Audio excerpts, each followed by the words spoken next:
What's going on, guys? Can everybody hear me? Let me know. My name is Rob, and I'm an addict.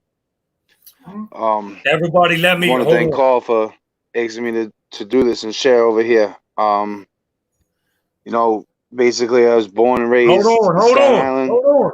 Hold Um, on. Came from a Irish Italian family, so basically, anybody that knows that, you don't talk about your feelings, you don't show emotion, and for the most part, if you show your emotion and it's not a good enough reason to cry, your father gives you a good enough reason to cry. Um, Me and my father always had a troubled relationship while I was growing up. He had his own addiction problems, alcohol, cocaine, along with the rest of my uncles and family members. So I remember being 9, 10 years old with my cousins stealing beers out of the cooler and drinking. And by the end of the night, getting shit faced, and my father wondering why I was throwing up, and then getting a smack upside the back of my head. But you know, my father really wasn't around that much growing up, so it was just me and my mother. And my main outlet for everything was sports. So I played a lot of sports growing up. I love sports, and it really took me out of myself, and I was pretty good at it too. So I loved playing all day outside for different sports. I had a bunch of friends growing up. Uh, Always hung out in different neighborhoods, different groups of people, and I started getting into some trouble around 9, 10 years old. I remember Paperboy called my mother a bitch one day, and I wound up stabbing him in the arm with a pencil. And when he started crying because he was bleeding, I just remember starting to laugh at him. And you know, I always knew I was an addict way before the drugs. And the first thing I ever stole in my life was a car. I was 13 years old. My cousin, who I looked up to as a role model, he was he wasn't that good of a role model. So he used to sell car parts and shit. So he told me, go rob this car. I'll give you $500. So back then I was like, all right, yeah, definitely. So I remember robbing the car, Oh and yeah. then like 2 hours later, he came back with pretty much nothing on the car left, and I remember lighting that shit on fire, and the rush and the excitement that it gave me, to watch that car light up on fire. Um, and just the thrill, like even still, like just going into the store and having money in my pocket and still stealing shit for no reason, just to get that rush. And I don't know why I would do it. I don't know like what forced me to do it, but that was part of the shit that I like to do. Um, so high school came, always before high school getting suspended all the time, always fighting. Like I don't know why. Like I was a little kid growing up, but I liked, I don't think I wouldn't say I was bullied, but just always liked fighting and always liked being in the mix of everything. Always, tried to do things to become popular, hanging out with popular kids. So high school came. I played football and baseball in high school. The high school I played for, we were pretty big. So, my thing in high school to become more popular was to sell drugs. So, my cousin and some guys you may know that from seeing on the news, and Is everybody on there? they gave me my first pound of weed when I was 14 years old. And I was loving it. I played football, so the cheerleaders were always around. There was always girls around, and I felt like I was important. I felt like people were beeping me. That's how long ago this was. I'm talking about 98, 97. People were beeping me to meet me for bud, for weed. And I always felt good about that because I was always able to go out and do whatever I wanted to do, have the nicest clothes, all that shit. I always learned how to dress up the outside real good. But, I always dressed up the outside extra hard because on the inside I was a scared little kid who didn't know who the fuck I was. So, by doing that, by dressing up the outside, I thought, people would like me more, and I thought I could be more popular, and I thought, like, people wouldn't fuck with me because of, the rep that I put out and the people I hung out with. But, that was all bullshit because on the inside, like, I was just a little kid who didn't know what the fuck to do with himself. And, so high school came and went. I played football. I loved it. Like, all the girls and all that shit, having money, doing whatever I wanted to do, going to Cancun my senior year. Went to college. I went away to college in New Rochelle, and I started selling cocaine because that was the big thing. It was like 2000, 2001. So all the clubs, the city clubs, we were only like 40 minutes from the city. So ecstasy was big back then. Kids were always asking me for ecstasy and cocaine, for the weekends and shit like that, and always selling weed. So again, I wound up portraying this, image in another city because I was, shy sort of and like nervous and shit like that, but always putting on that hard exterior front by being, I'm a big drug dealer and I got all this and stuff like that. So, that's how I portrayed myself. So I went through college for 2 years, and then my sophomore year, I was selling drugs on campus, and a priest saw me. A priest caught me doing it and kicked me out of the school.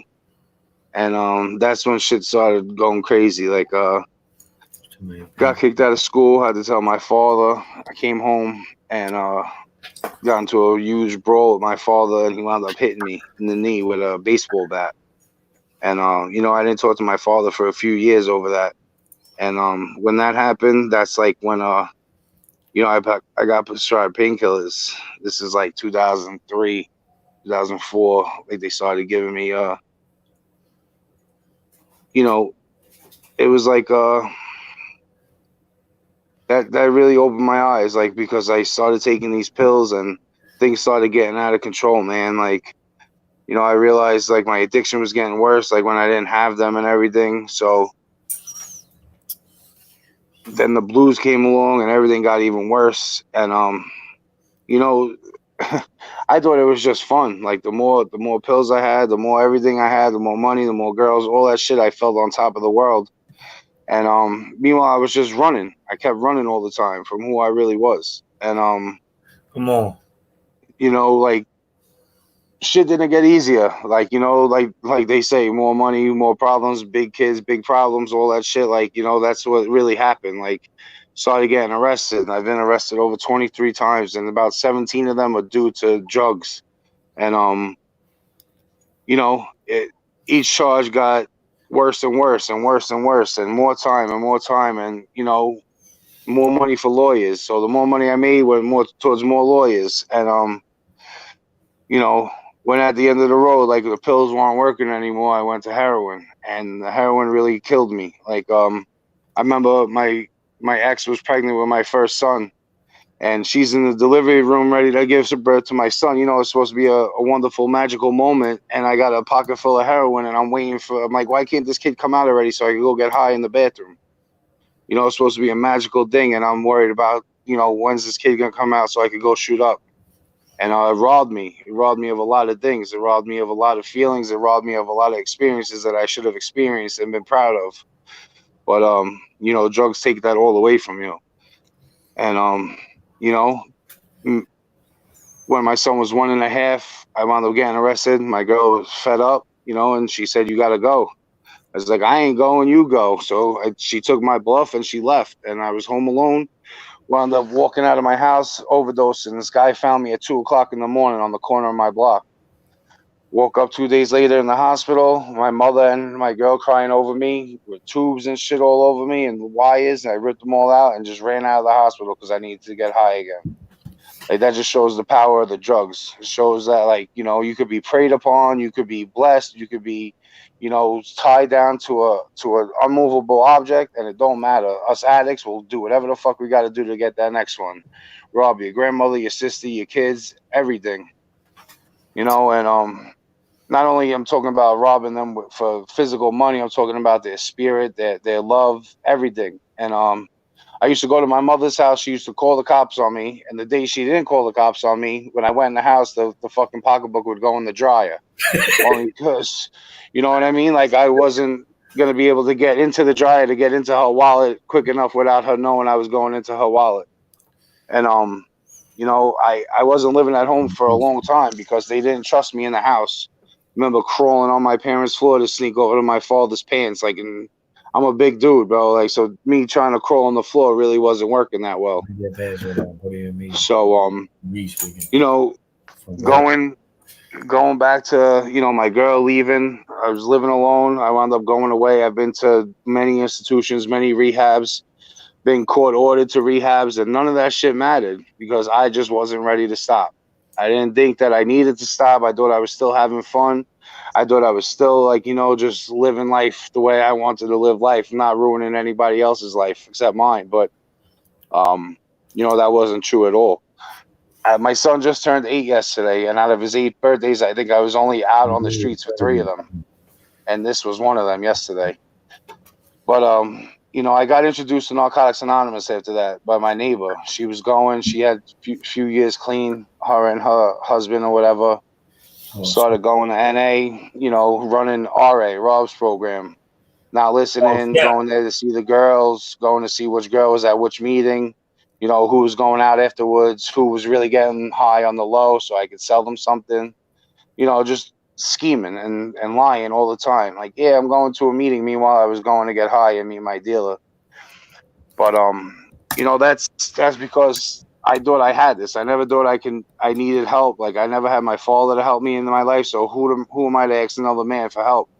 Like, you know, that's just not what we do. Like, you know, that's for me growing up. But, you know, 42. When that pain gets great enough, you'll ask the fucking anybody that comes through your path to ask you for help. And, you know, so I was coming around. I put some together like 6-9 months here and there. Got a few fake key tags, got a few real key tags, you know, and I met this girl. We went to detox together, blah, blah, blah. We were clean for a few months together.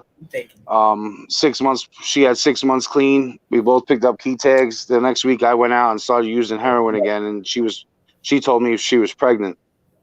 So, now I have this girl now with a new son that, you know, she's pregnant with, and she's in recovery. And, you know, that shit ain't fun to deal with a girl in recovery. Then to deal with a pregnant girl in recovery, that shit ain't easy. And especially while you're sneaking around trying to get high behind the back. But, you know, that shit went on for a long time. And finally, my son was born. I used the whole pregnancy. My son was 3 months old, and I wound up catching my last case. And the special narcotics had a 8-month surveillance on me. And, you know, I wound up, the first offer that the judge gave me was 6 years. And I was like, damn, that's too much time, man. Like, all I did was try to sell some drugs to support my habit. Like, I literally told the judge that, and he's like, well, that's not how this shit works. But, you know, like, I wound up going to Rikers Island. Sitting in Rikers Island, people from NA would drive my girl up there. And every time they came, no matter what they brought me, there was always literature. If they brought me a pair of shorts, there was NA literature stuffed in the pockets of the shorts. They sent me socks, there was NA literature in the socks. You know, my girl would bring me my basic text. She brought my step writing guide, and she would write different guys' phone numbers that would ask about me and ask for me when she was at the meetings. And, you know, I missed my second son's first Christmas. I missed his christening. You know, I missed a lot of his first because I was, you know, paying the debt for me getting high. Like, you know, I missed a lot of shit. And it was all because I wanted to go out and get high, like, you know. And, you know, something had happened with my case, and the DA was like, she asked me, whatever happened, the cops fucked up the situation, and I wound up only having to do a year.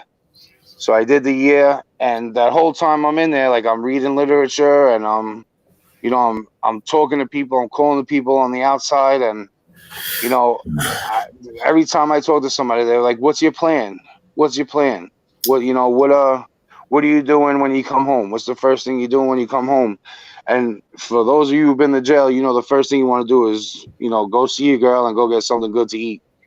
But that wasn't the case for me. Like, I came home on a Saturday, August 4th, and the first thing I did was went to the Saturday afternoon meeting.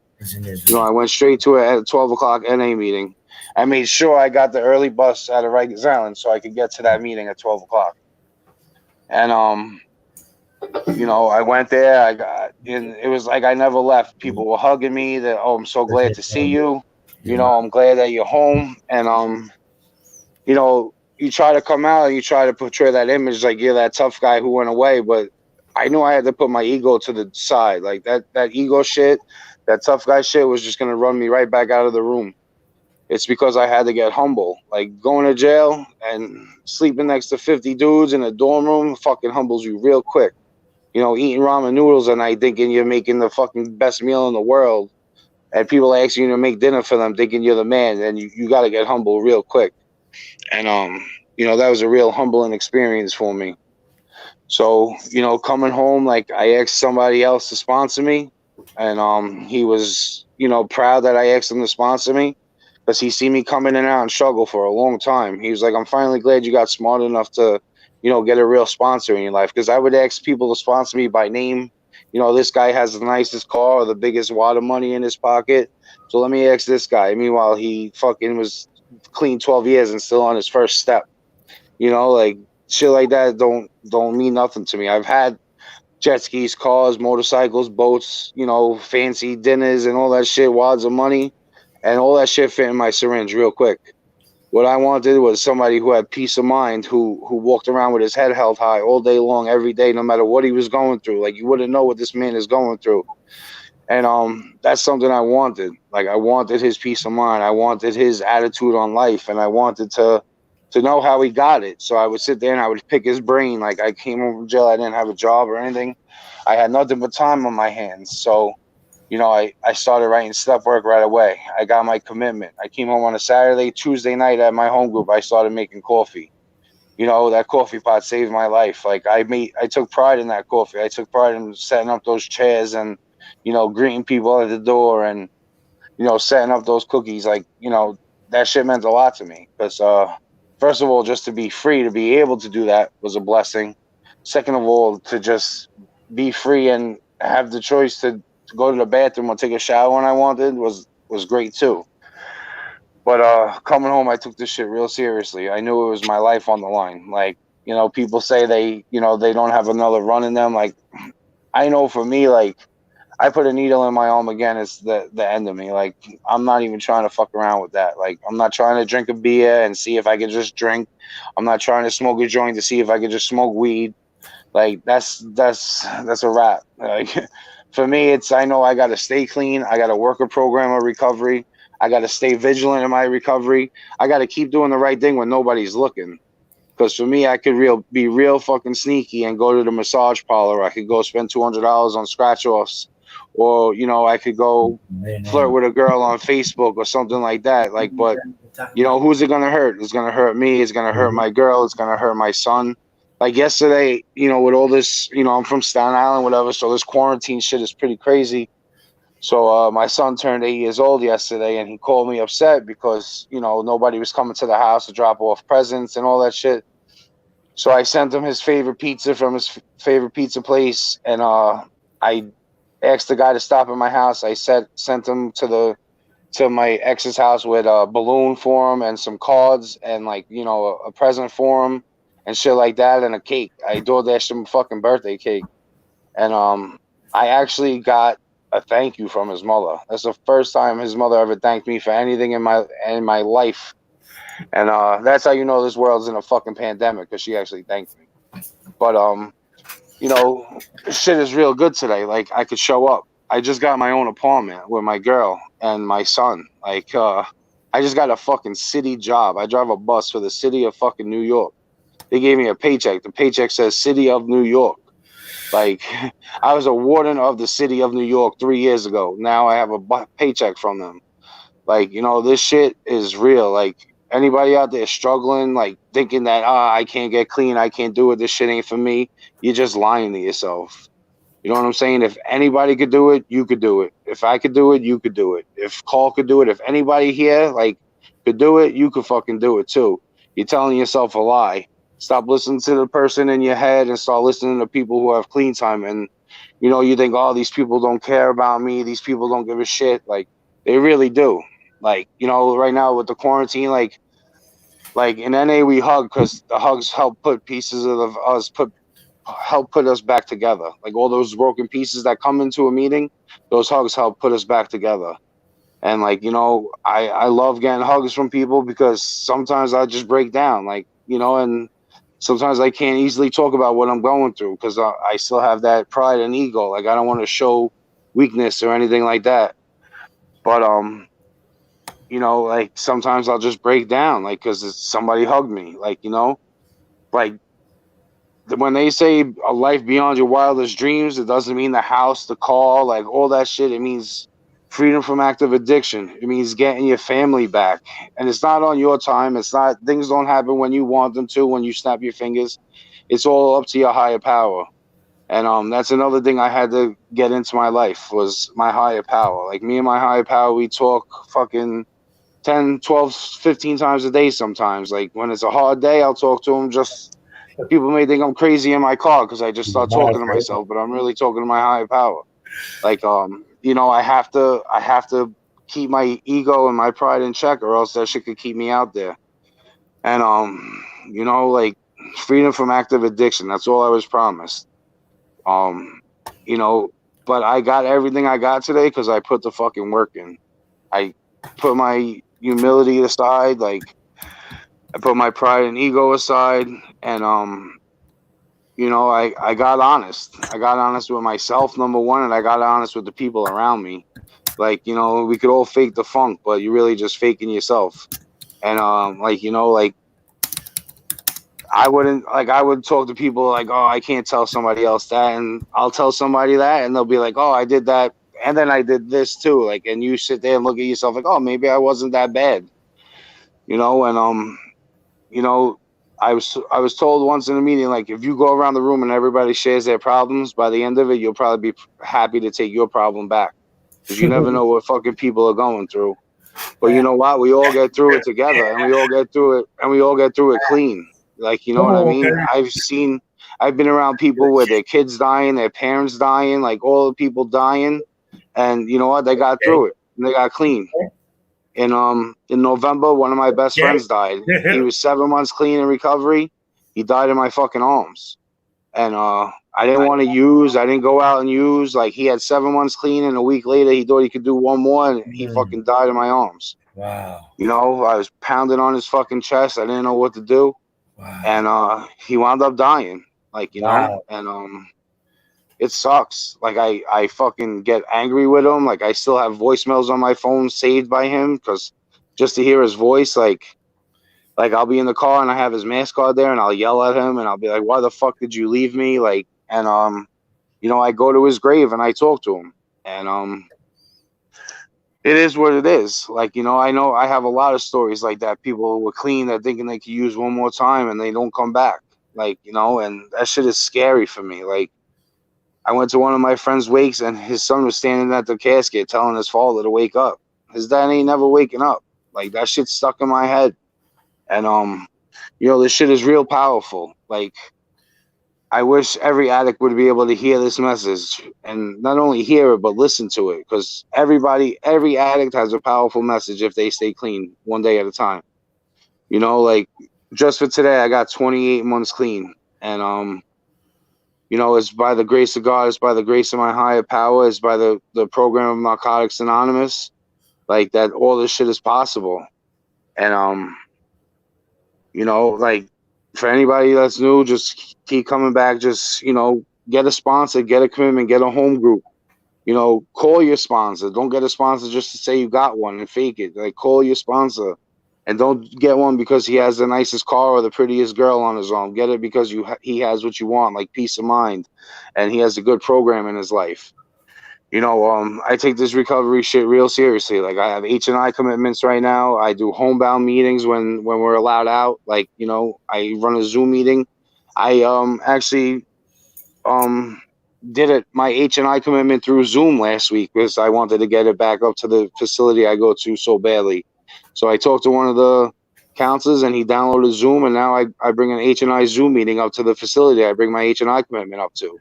You know, because that's the most important thing, is giving back what was so freely given to me. And you know, that's the first time I heard the NA message was when I was in a facility.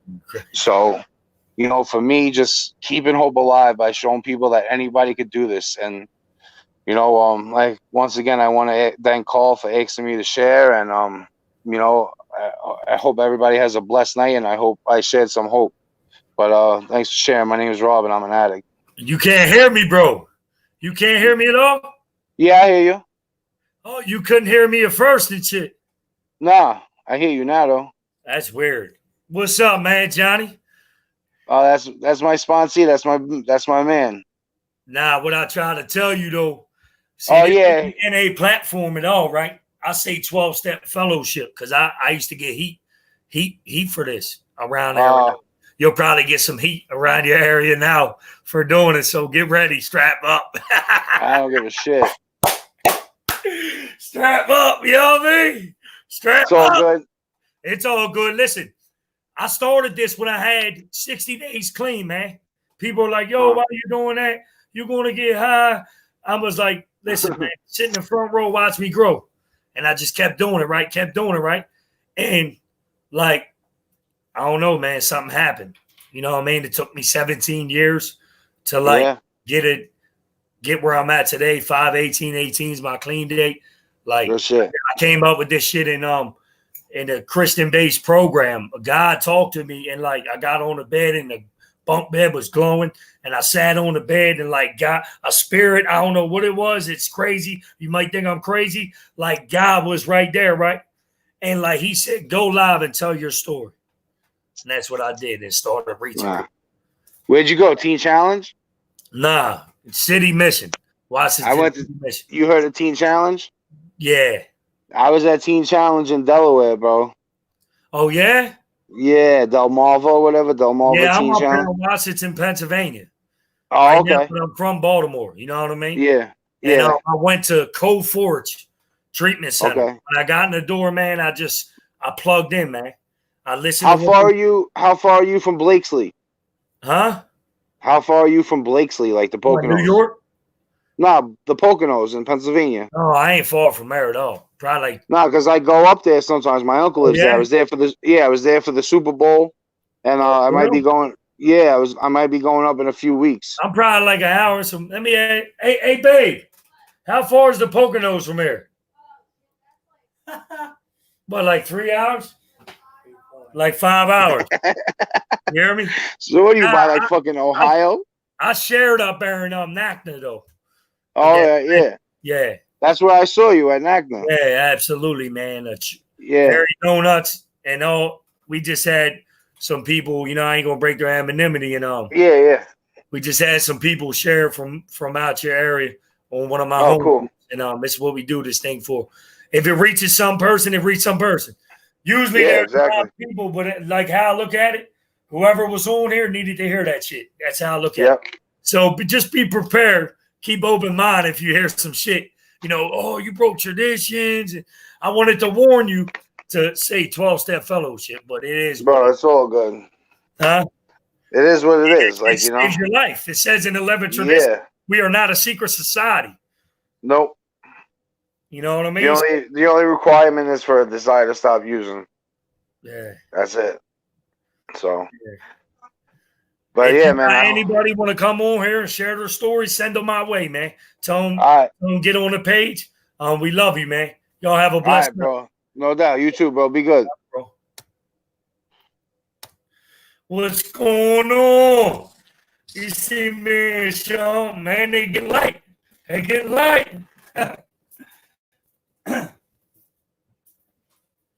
Listen, I want to explain something to y'all. They get light. You know what I mean? Let me show you how it is, how it's done. And know a lot of people, we got the binder, we got the sales order, we got the binder. Anybody want to hold me accountable, come and check me out. We got the receipts, all that. Yeah, so what I want to share, we'll probably start the live over and get this live all out the way, and we'll start another one. And we're about to come back on. We love you, though. Now I want to pray. I don't feel right. Dear Heavenly Father, thanks once again for making us safe.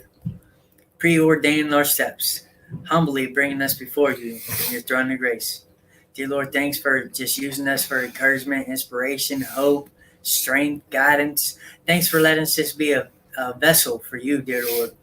Credit, honor, glory, and edification for your kingdom. Many members, one body, all for you. Dear Lord, just continue to bring us together as one, unity for yourself. Dear Lord, just thank you for everything that you do. Thanks for the help of the Holy Spirit. Thanks for guiding us, leading us, and teaching us how to stay clean one day at a time. In Jesus' name I pray. Amen. So we'll be back live. We'll be back at y'all.